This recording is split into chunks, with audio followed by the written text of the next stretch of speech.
మనం ఐఏఎస్ ప్రిపరేషన్లో ఓరియంటేషన్ ఎలా తీసుకోవాలి, గైడెన్స్ ఎలా ఉండాలి, ఒక మెంటరింగ్ ఎలా ఉండాలి అనే వాటి మీద ఆధారపడే మన సక్సెస్ కూడా ఉంటుంది. ఈ ప్రాసెస్లో నేను తెలుగు లిటరేచర్ ఆప్షనల్కి సంబంధించి కానీ, జనరల్ స్టడీస్కి సంబంధించి కానీ ఎట్లా ప్రిపేర్ అవ్వాలి అనే దాన్ని బేస్ చేసుకుని ఏ విధంగా మన యొక్క టోటల్ ప్రిపరేషన్ ఉండాలి అనే దాన్ని A to Z చెప్పాలన్నది నా తాపత్రయం. అందులో భాగంగా ఇవాళ నేను మీకు హౌ టు ఐడెంటిఫై రిసోర్సెస్ అని ఒక చిన్న అంశాన్ని చెప్పదలుచుకున్నాను. హౌ టు ఐడెంటిఫై రిసోర్సెస్ అంటే ఏంటి అసలు? మామూలుగా మీకు నాకు అందరికీ అర్థమయ్యే ఒక భాషలో మాట్లాడతాను. అదేంటంటే మెటీరియల్.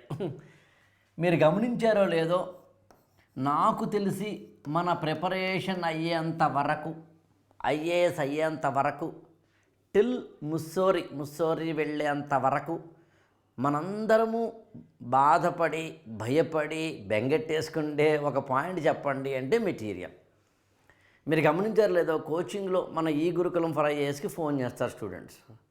అడిగే దాంట్లో ఫస్ట్ క్వశ్చను, రెండవ ప్రశ్న ఒకటే ఉంటుంది, మెటీరియల్ ఇస్తారా? ద వెరీ వైటల్ పాయింట్ ఏంటంటే మెటీరియల్ అనేది అన్ఎండింగ్ ప్రాసెస్. అలా ఎప్పుడు అంటే ఇంకా జీవితాంతం ఉంటుంది. అలాంటి సందర్భంలో మీరు మా దగ్గర కోచింగ్కి జాయిన్ అయ్యారు. నా దగ్గర ఉన్న మెటీరియల్ మీకు ఇస్తాను. కానీ డైలీ మీకు కరెంట్ అఫైర్స్లో ఏదో ఒక అప్డేషన్ వస్తుంది. ఆ ఏదో ఒక అప్డేషన్ని మీరు యాడ్ ఆన్ చేసుకోవడం కనుక తెలియకపోతే, జస్ట్ మా మెటీరియల్ మీద మీరు ఆధారపడినంత మాత్రాన సరిపోదు. దాన్నే కోచింగ్ అంటాం. అందుకని ఒక మెటీరియల్ని మీకు ఇచ్చిన తర్వాత దాని మీద మీరు కొంత కసరత్తు చేస్తూ ఉంటారు. ఈలోగా క్లాసెస్ ద్వారా ఆ అప్డేషన్స్ ఇస్తూ ఉంటాం. ఆప్షనల్ విషయంలో పెద్దగా బెంగెట్టేసుకోగలది అప్డేషన్స్, కానీ జనరల్ స్టడీస్లో మాత్రం వెరీ క్రుషియల్. జనరల్ స్టడీస్లో కూడా హిస్టరీ లాంటి, కల్చర్ లాంటి కొన్ని ఏరియాస్ పెద్దగా అప్డేషన్స్ ఉండవు. కానీ ఎకనామిక్స్ తీసుకుంటే ఎవ్రీడే అప్డేషన్ ఉంటుంది.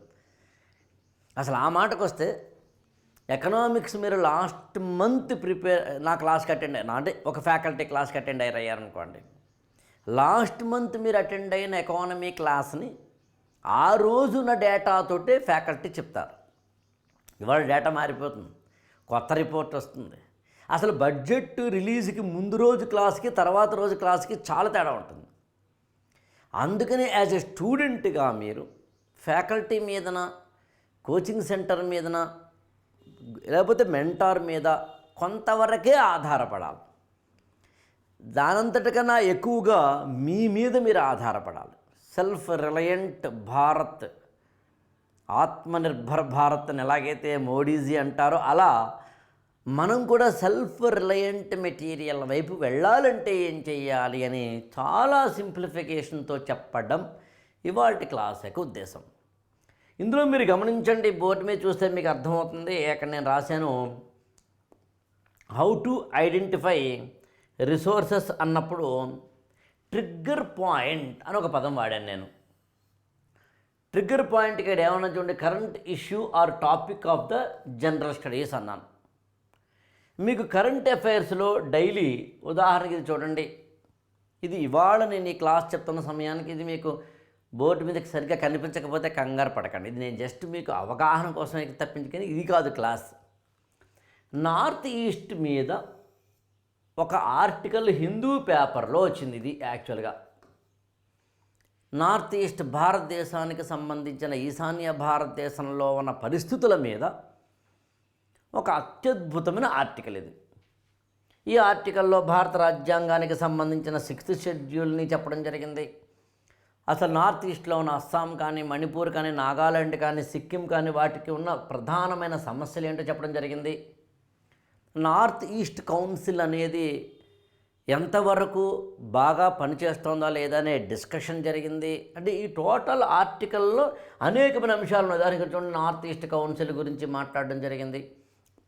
లేకపోతే కనుక మనకి కలోనియల్ లెగసీ ఏదైతే మనం చూస్తామో దాని గురించి మాట్లాడడం జరిగింది. జోనల్ కౌన్సిల్స్ గురించి మాట్లాడడం జరిగింది. ఇట్లా ఈ ఆర్టికల్ కొన్ని అంశాలను డిస్కస్ చేసింది.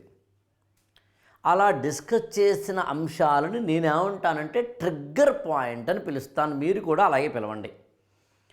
ఇలా కాకుండా ఇంకోలా కూడా ఉదాహరణ, ఇది ఒక article. Jawaharlal Nehru Indian institute of technologies కానీ, ఇండియన్ ఇన్స్టిట్యూట్ ఆఫ్ మేనేజ్మెంట్ లాంటి వాటిని కానీ, ఆధునిక దేవాలయాలు అని వాటిని పిలిచి వాటిని ఎలా డెవలప్ చేయాలి అనే దానికి సంబంధించిన అత్యద్భుతమైన ఒక దార్శనికతతోటి, ద విజనరీ అవుట్లుక్ తోటి జవహర్లాల్ నెహ్రూ తీసుకువచ్చిన ఐఐటీలు ఐఐఎంల మీద ఆధారపడిన ఒక అత్యద్భుతమైన ఆర్టికల్ ఇది. ఇలాంటి ఆర్టికల్స్లో మనకి ఎడ్యుకేషన్ సిస్టమ్కి సంబంధించిన, ఉదాహరణకి నేను ఈ క్లాస్ చెప్తున్నది ఆగస్టు 16, 2022. ఆగస్టు 15 నిన్న ఎర్రకోట నుంచి, రెడ్ ఫోర్ట్ నుంచి నరేంద్ర మోడీ ఇచ్చిన స్పీచ్లో నేషనల్ ఎడ్యుకేషన్ పాలసీకి సంబంధించిన న్యూ ఎడ్యుకేషనల్ పాలసీని ప్రస్తావించడం జరిగింది. అలాంటి న్యూ ఎడ్యుకేషనల్ పాలసీ లాంటి వాటిని ప్రస్తావించినప్పుడు ఇలాంటి ఐఐటీలు ఐఐఎంలు లాంటి వాటి మీద మనకి అవగాహన కలగాలి. భారతదేశానికి 75 సంవత్సరాల స్వాతంత్ర్యం పూర్తి చేసుకున్న సందర్భంలో భారతదేశానికి సంబంధించిన ఎడ్యుకేషన్, ముఖ్యంగా హయ్యర్ ఎడ్యుకేషన్, అందులోనూ మళ్ళీ ఐఐటీలు ఐఐఎంలు అనేవి చాలా కీలకమైనవి. అలాంటి వాటి యొక్క పెర్ఫార్మెన్స్ అనండి ఇతరత్రాన్ని డిస్కస్ చేసిన ఆర్టికల్ ఇది. ఇది ఒక ట్రిగ్గర్ పాయింట్ జనరల్ స్టడీస్కి సంబంధించి అని చెప్పడం నా ఉద్దేశం.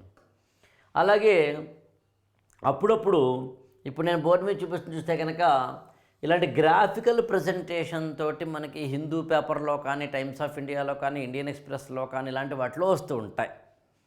నేను ఈ గురుకులంలో ఎవ్రీ డే ఇలాంటి న్యూస్ పేపర్లో వచ్చే ఆర్టికల్స్ని తీసుకుని వాటిని ఆధారం చేసుకుని ఏ విధంగా మనం జనరల్ స్టడీస్లో అప్డేషన్స్ చేసుకోవాలి అనేది చెప్తూ ఉంటాం.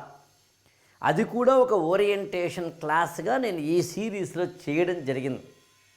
ఇలాంటి వాటిల్లో మనకి భారతదేశానికి సంబంధించిన ఎకనామిక్ గ్రోత్కి సంబంధించిన అత్యద్భుతమైన గ్రాఫికల్ ప్రజెంటేషన్ ఇది. ఇలాంటి వాటిలో కూడా మనకి అప్డేషన్స్ వస్తూ ఉంటాయి. అలాగే ఇది నరేంద్ర మోడీ ఉపన్యాసం, ఇందాక చెప్పినట్టుగా రెడ్ ఫోర్ట్ నుంచి ఆయన ఇచ్చిన ఉపన్యాసానికి సంబంధించిన న్యూస్ ఆర్టికల్. యాక్చువల్గా ఆయన ఏ విధంగా మాట్లాడారు ఏమిటి అనే దానికి సంబంధించింది, ఆయన వాడిన పదాలేంటి, ఆయన ఇచ్చిన సందేశం ఏంటి, ఆయన సూచించిన విషయాలేంటి అనేవి కూడా కరెంట్ అఫైర్స్లో భాగంగా జనరల్ స్టడీస్కి ట్రిగ్గర్ పాయింట్ అవుతుంది. నేను దీని మీదనే ప్రత్యేకంగా క్లాస్ చేశాను. అసలు only August 15 Narendra Modi speech నుంచి మనం కరెంట్ అఫైర్స్లో భాగంగా జిఎస్కి ఏం నేర్చుకోవచ్చు. ఇంతకుముందు కూడా నేను ద్రౌపది ముర్ము ఆవిడ ఉపన్యాసం, ఒక భారత రాష్ట్రపతిగా ఆమె ప్రమాణ స్వీకారం చేసిన వెంటనే ఆవిడిచ్చిన ఉపన్యాసంలో ఉన్న కీలకమైన అంశాలను కూడా మనం ఏ విధంగా జిఎస్లో ఐడెంటిఫై చేసుకోవాలి అని. బహుశా ఇంతవరకు నేను చెప్పిన వారు దాన్ని బట్టి మీకు ట్రిగ్గర్ పాయింట్ అంటే ఏంటో అర్థమైందని అనుకుంటున్నాను నేను. ట్రిగ్గర్ పాయింట్ అంటే కరెంట్ అఫైర్స్లో వచ్చిన ఒక న్యూస్ ఐటమ్, రోజువారీ ఏదో ఒక కొత్త పాయింట్ వస్తుంది. ఉదాహరణకి నిన్ననే నరేంద్ర మోడీ జై అనుసంధాన్ అని ఒక పదం వాడారు. అంతకుముందు లాల్ బహదూర్ శాస్త్రి జై జవాన్ జై కిసాన్ అనే పదం వాడితే, వాజ్పేయి ఏమో జై విజ్ఞాన్ అనే పదం వాడితే, ఇప్పుడు నేను కొత్తగా జై అనుసంధాన్ అనే పదం ఇస్తున్నాను అన్నారు ఆయన. అలాగే పంచప్రాణ్ అనే పేరుతోటి ఒక 5 వాగ్దానాలని, ప్రతిజ్ఞలని మనం చేయాల్సిన అవసరం ఉంది అంటూ ఆయన కొన్ని, అంటే ఇవన్నీ ఏంటంటే కరెంట్ అఫైర్స్లో కొత్తగా వచ్చే పదాలు, వాటిని ఐడెంటిఫై చేసి జనరల్ స్టడీస్కి అప్డేషన్ చేసుకోగలిగితే సరిపోతుందని చెప్పడం నా ఉద్దేశం. ఇప్పుడు ఈ ట్రిగ్గర్ పాయింట్ని అర్థం చేసుకున్న మనం ఆ ట్రిగ్గర్ పాయింట్ మీద ఆధారపడి మన ప్రిపరేషన్ చేయాల్సి వచ్చినప్పుడు ఎప్పుడూ గుర్తుంచుకోండి, ఎనీ ట్రిగ్గర్ పాయింట్కి బేసిక్ సోర్స్ని మీరు రివ్యూ చేసుకోగలగాలి, రివైజ్ చేసుకోగలగాలి, లేదా కొత్తగా చదవగలగాలి. ఉదాహరణకి ఇందాక నేను చూపించిన వాటిలో ఎకనామిక్స్ ఉంది.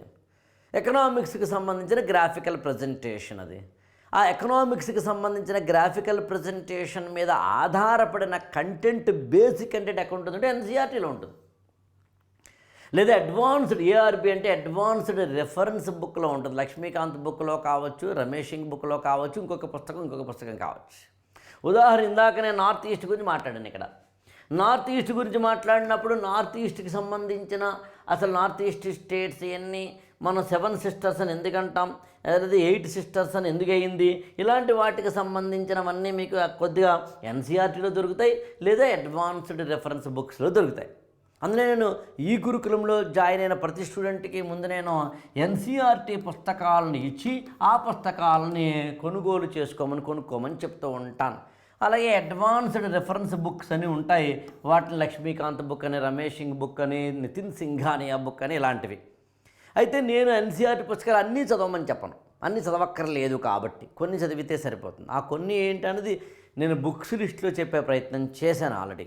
సో అలా అనుకున్నప్పుడు ట్రిగ్గర్ పాయింట్ మీద ఆధారపడిన కరెంట్ ఇష్యూని మీరు బేసిక్ సోర్స్గా తీసుకొని దాన్ని మీరు ముందు ఒక రివైజ్ చేసుకోండి.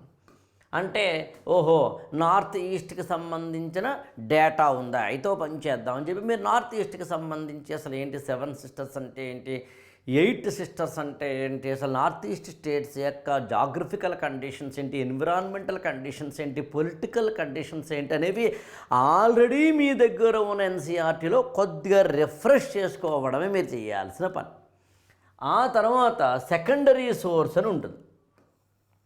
సెకండరీ సోర్స్ అంటే సాధారణంగా మీరు ఏ కోచింగ్ సెంటర్లో జాయిన్ అయ్యారో ఆ మెటీరియల్ కానీ, లేదా any type of xerox material కానీ. అంటే సెకండరీ సోర్స్ అంటే ఏంటి అర్థం అంటే, ఏదైనా కోచింగ్ సెంటర్లో మీరు జాయిన్ అయినప్పుడు ఆ కోచింగ్ సెంటర్ వాళ్ళు మీకు కొంత మెటీరియల్ ఇస్తారు. ఉదాహరణకి నేను ఉన్నాను అనుకోండి, ఈ గురుకులంలో మీరు జాయిన్ అయితే కొంత మెటీరియల్ ఇస్తాను. అన్బాక్సింగ్ ఈ గురుకులం మెటీరియల్ అని చెప్పి ఒక వీడియో కూడా చేసాం, దాన్ని వీలైతే చూసే ప్రయత్నం చేయండి. సో ఈ మెటీరియల్స్ అనేవి ఏవైతే ఉన్నాయో అలాంటి మెటీరియల్స్లో కూడా ట్రిగ్గర్ పాయింట్ మీద ఆధారపడిన ఏదైనా కొంత కంటెంట్ ఉంటుంది. కాబట్టి ట్రిగ్గర్ పాయింట్ అంటే ఏంటిందని చెప్పాను కదండి, జిఎస్లో వచ్చిన పాయింట్, కరెంట్ అఫైర్స్లో వచ్చిన పాయింట్. కరెంట్ అఫైర్స్లో వచ్చిన పాయింట్ని బేసిక్ సోర్స్లో చదివిన తర్వాత సెకండరీ సోర్స్లో చదివే ప్రయత్నం చేస్తే సరిపోతుంది. సెకండరీ సోర్స్ కూడా అయిపోయిన తర్వాత ఏం చేయాలంటే ఆథెంటిక్ సోర్స్ అని ఉంటుంది. ఆథెంటిక్ సోర్స్ అంటే గవర్నమెంట్ రిపోర్ట్స్ కావచ్చు, గవర్నమెంట్ వెబ్సైట్స్ కావచ్చు, నీతి ఆయోగ్ రిపోర్ట్లు కావచ్చు, ఇండియా ఇయర్ బుక్ లాంటివి కావచ్చు, ఏమైనా అడ్మినిస్ట్రేటివ్ రిఫార్మ్స్ కమిషన్ లాంటి ఏదో ఇతరత్ర ఏమైనా కమిటీస్ యొక్క రిపోర్ట్లు కావచ్చు. ఫారెస్ట్ రిపోర్ట్ అని గవర్నమెంట్ ఇస్తుంది, ఎన్విరాన్మెంటల్ రిపోర్ట్ అని గవర్నమెంట్ ఇస్తుంది.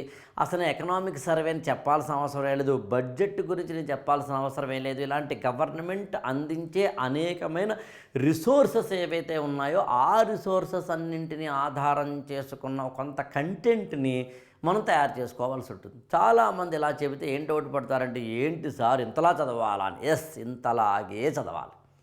ర్యాంకర్లను ఎవరన్నా అడగండి, ఈ వీడియో చూపించండి, సార్ ఇలా చెప్తున్నారు ఆకళ్ళ సార్ ఇది రైటేనా అని అడగండి.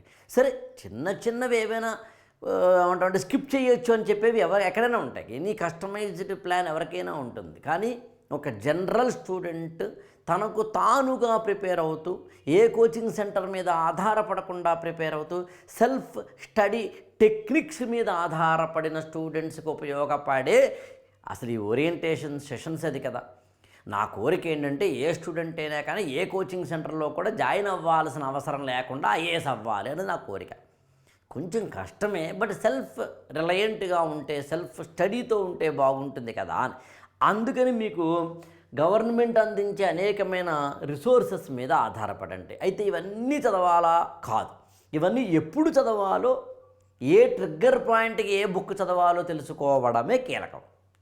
తర్వాత రిమోట్ సోర్సెస్ అని ఉంటాయండి.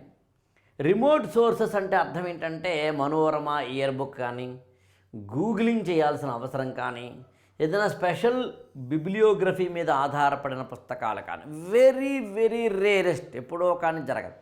ఉదాహరణకి మంగల్ పాండే గురించి మనకి ఏదో ఆగస్ట్ 15th స్పీచ్లో మనకి చెప్పారనుకుందాం నరేంద్ర మోడీ. ఇప్పుడు August 15th స్పీచ్లో నరేంద్ర మోడీ చెప్పిన ఈ పదం ఏదో బిర్సా ముండానో లేకపోతే కనుక ఏదైనా మంగల్ పాండేనో ఒక పదం వచ్చినప్పుడు అక్కడ ఆయన వాడిన టెర్మినాలజీని బట్టి మనకి ఎన్సీఆర్టీలో దొరుకుతుంది కొంత, అడ్వాన్స్డ్ రెఫరెన్స్ బుక్లోకి దొరుకుతుంది కొంత, మెటీరియల్లో దొరుకుతుంది కొంత, కానీ ఇంకా రిమోట్ కంటెంట్ అప్పుడప్పుడు కొన్ని సందర్భాల్లో మాత్రమే, ఐ రిపీట్ ఇట్, అప్పుడప్పుడు కొన్ని సందర్భాల్లో మాత్రమే మనకి ఎడిషనల్ కంటెంట్ కావాల్సి ఉంటుంది. అలాంటప్పుడు మీరు రిమోట్ సోర్సెస్ మీద ఆధారపడే ప్రయత్నం చేయవచ్చు. అది కూడా అయిన తర్వాత ఏం చేయాలి అంటే ప్రీవియస్ క్వశ్చన్స్ చదవాలి. అంటే already return notes with margins and markings కానీ ఓల్డ్ క్వశ్చన్స్ కానీ, అంటే మీరు ఆల్రెడీ గతంలో నోట్స్ ప్రిపేర్ చేసుకుని ఉన్నారు, ఎవ్రీ నోట్స్ మీ దగ్గర రెడీగా ఉంది, ఆ నోట్స్కి కొంత ఎడిషనల్ పాయింట్స్ని మీరు యాడ్ ఆన్ చేసుకుంటే సరిపోతుంది. ఓల్డ్ క్వశ్చన్స్ దీనికి ఏదైనా రిలవెంట్గా ఉన్నాయా వాటిని చదివితే సరిపోతుంది అని తెలుసుకోవడమే. ఇంతవరకు నేను చెప్పింది ఒక్కసారి నేను మీకు మళ్ళీ బ్రీఫ్ చేసి ఈ వీడియోని ముగిస్తాను. నేను ఏమని చెప్తానో చాలా జాగ్రత్తగా వినండి. జనరల్ స్టడీస్కి సంబంధించి డైలీ అప్డేట్స్ ఉంటాయి కాబట్టి, జాగ్రఫీకైనా ఎకానమీకైనా లేకపోతే సైన్స్ అండ్ టెక్నాలజీకైనా అన్నిటికీను డైలీ అప్డేషన్స్ ఉంటాయి కాబట్టి, ఈ అప్డేషన్స్ని అర్థం చేసుకుంటూ జిఎస్ని డెవలప్ చేసుకునేందుకు ఉపయోగపడే ఒకానొక టెక్నిక్ ఏమిటి అంటే, మీరు కరెంట్ అఫైర్స్లో వచ్చిన ట్రిగ్గర్ పాయింట్ మీద ఆధారపడి బేసిక్ సోర్సెస్ అంటే ఎన్సీఆర్టీ లాంటివి, ఎడిషనల్ రిసోర్సెస్ అంటే ఏవైతే ఉంటాయో మెటీరియల్ కావచ్చు, మనోరమ ఎయిర్ బుక్ కావచ్చు, గవర్నమెంట్ వెబ్సైట్స్ కావచ్చు, గవర్నమెంట్ అందించిన రిపోర్ట్స్ కావచ్చు, ఇలాంటివి ఏవైతే ఉంటాయో వాటన్నింటినీ తీసుకుని వాటన్నింటి మీద ఆధారపడి ఎప్పుడు ఏ రోజు ఏ అప్డేషన్ వస్తే ఆ రోజు ఆ అప్డేషన్ని మీరు రాసుకున్న నోట్స్లో కానీ లేదా ఇతరత్ర మెటీరియల్స్లో కానీ యాడ్ ఆన్ చేసుకుంటే ఎవ్రీడే ఈ పని చేస్తే మీరు ఒక సక్సెస్ఫుల్ సివిల్ సర్వెంట్గా ముస్సోరికి వెళతారని చెప్పడమే నా ఉద్దేశం. ఇంత చేయలేం సార్ అన్నప్పుడు, మా వల్ల కాదు సార్, ఇంత మీరు చెప్పినట్టుగా చేయాలంటే కష్టం అనుకున్నప్పుడు మీకున్న మార్గం ఏంటి అంటే కోచింగ్ సెంటర్లో జాయిన్ అవ్వడం అండి. ఇంకొక కోచింగ్ సెంటర్ వాళ్ళు ఏం చేస్తారు, ఎలా చేస్తారు లాంటివి నాకు తెలియదు కాబట్టి నేను ఎవరికి సర్టిఫికేషన్ ఇవ్వలేను. కానీ ఈ గురుకులంలో మాత్రం ఒక స్టూడెంట్ జాయిన్ అయిన రోజు నుంచి బేసిక్ కంటెంట్ని వీడియోస్ రూపంలో ఇచ్చి అప్డేషన్స్ని ఇలా కరెంట్ అఫైర్స్ ఏవైతే ఉన్నాయో ఇప్పుడు నేను చేసిన అప్డేషన్స్ అన్నింటినీ ఇప్పుడు నేను చెప్పిన ఈ రిసోర్సెస్ అన్నీ నేనే చదివి నాతో పాటు ఉన్న మా టీమ్ మెంబర్స్ చదివి అవగాహన చేసుకొని వాటన్నిటినీ కలిపి ఒక ఖచ్చితమైన మార్గంలోకి తీసుకెళ్తాను. అందుకని కోచింగ్ అంటే అర్థం మిమ్మల్ని ఎప్పటికప్పుడు అప్డేట్ చేసే ఒక ప్రాసెస్ అని. కాకపోతే మీరు మళ్ళీ అటు తిరిగి మా దగ్గర 1 year ఉంటారు, మరి 1 year తర్వాత కూడా మళ్ళీ ఇలాగే చేసుకోవాలి కదా అని ముందే నేర్పుతున్నాను మీకు. అందుకనే నేను ఏం చేస్తానంటే నా దగ్గర ఎవరైనా జాయిన్ అయినప్పుడు అవసరమైతే టిల్ ముస్సోరి అనే ఒక బ్యాచ్కి జాయిన్ అవ్వమంటాను. అంటే అర్థం ఏంటంటే మీరు జాయిన్ అయిన రోజు నుంచి ఐఏఎస్ అయ్యేంత వరకు మాతోటే ఉంటారు. ఈ అప్డేషన్స్ అని నేనే చూసుకుంటాను. దానికి మీరు జస్ట్ చదివితే సరిపోతుంది. బహుశా మీకు అర్థమైంది అనుకుంటా. అటు తిరిగి ద బెస్ట్ మెటీరియల్ మాత్రమే the best weapon for you to fight against your unemployment. Thank you so much.